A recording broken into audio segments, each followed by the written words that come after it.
kulanti wacan asxaabi meel walba joogtaa kuna soo dhawaada kanaalka arrimaha fanka. Halkan maanta waxaan kusoo gudbin doonaa wararkii ugu dambeeyay arrimaha aflaanta. Waxaana ku bilaaban doonaa waxaa lagu soo waramayaa in filimka Kick ee la daawaday 2014 oo laga sameyn doono qayb labaad.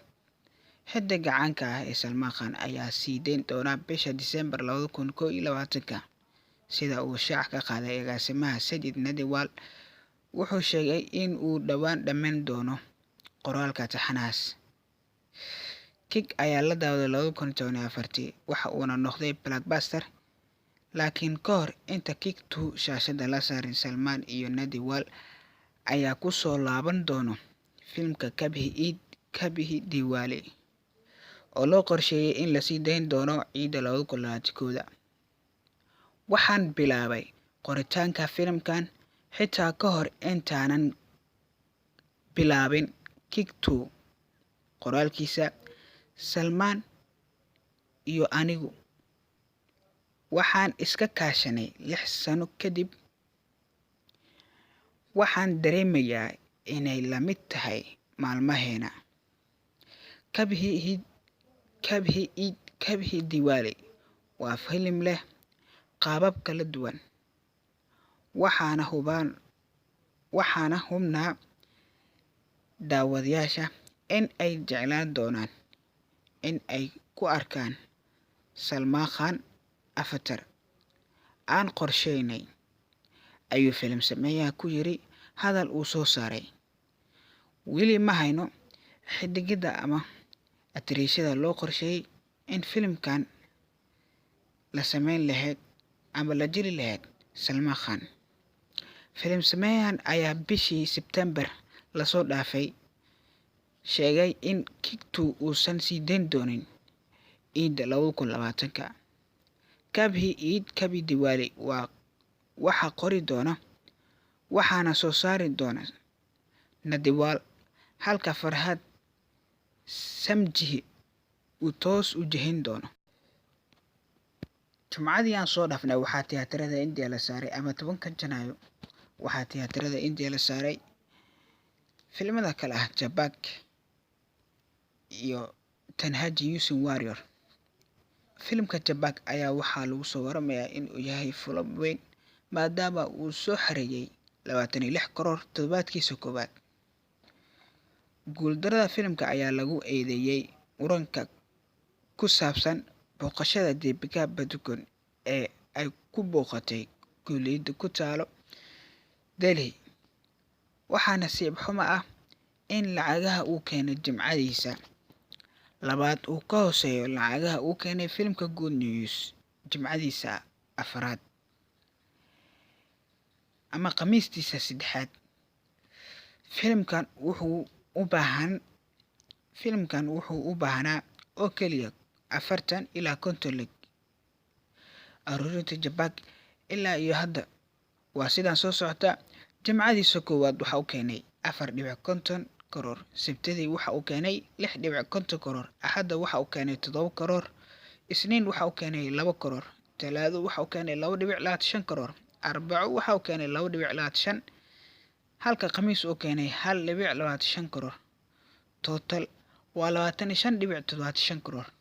Dhanka kale waxaa tiyaatarada saaran asna filimka Good News. Filimkan wuxuu lahaa toddobaad wanaagsan, waxa uuna soo xareeyay 14.25 karoor.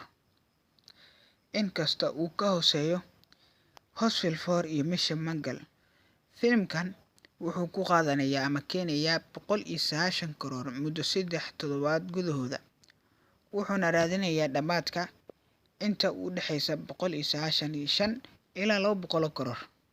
Waxa uu la wareegi doonaa Mission Mangal maalmaha soo socda, marka waxa uu noqon doonaa in uu ku dhamaado kaalinta 5 ama kaalinta 6 guud ahaan 2019. Waxaa kaalinta 5 ku jira filimka Bharat oo sanadkii hore la sii daayay, waxa uu keenay 197 karoor. Gudaha iyo dibaddaba waxa uu ku sii jeedaa in uu noqdo midka saddexaad ee ugu wanaagsan sanadda 2019 kadib War iyo Bharat. toddobaadka afraad ma lahan wax sii dayn cusub ah. Jabback aad ayuu ugu fiican yahay isla agta, sidaas darteed wuxuu u arki doonaa ama u arki karaa inuu si fiican u socdo usbuuciisa afraad filimka Good News. Filimkan toddobaadkiisa koowaad waxa uu keenay 124.94 karoor, halka toddobaadka labaad uu keenay 50.68 karoor. Jimcaha saddexaad waxa uu keenay 2 karoor, sabtida saddexaad waxa uu keenay 3.25 karoor, axadda saddexaad waxa uu keenay 3.50 karoor, isniinta saddexaadna waxa uu keenay 1.25 karoor, talaado waxa uu keenay 1.50 karoor, arbacada waxa uu keenay 1.60 karoor, halka khamiista uu keenay 1.10 karoor. Toddobaadka saddexaad waxa uu keenay 14.20 karoor.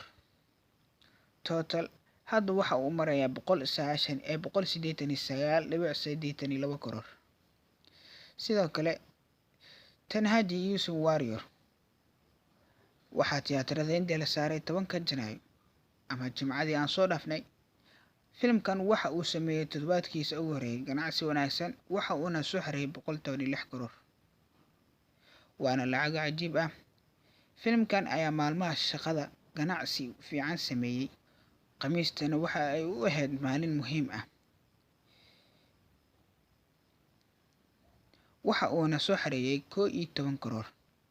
Kani waa aruurinta ugu badan ee abid Ajay Devgan filimadiisa ee lacagaha ugu badan keenay maalinta Khamiista.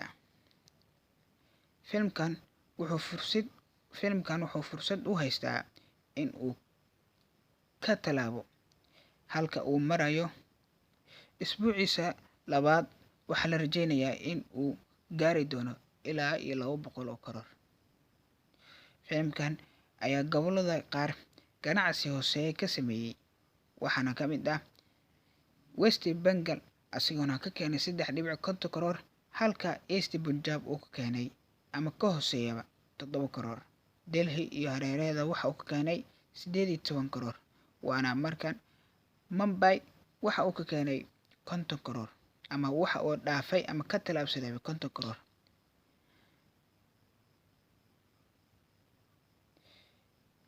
Filimkan ayaa bartilmaameedkiisa ayaa lagu wadaa in uu ka gudbo lacagaha Bajrao Mastani, maadaama filimka Bajrao Mastani uu ahaa Mumbai blockbuster. Filimka Tanhaji waa filim aad u la mid ah Bajrao Mastani.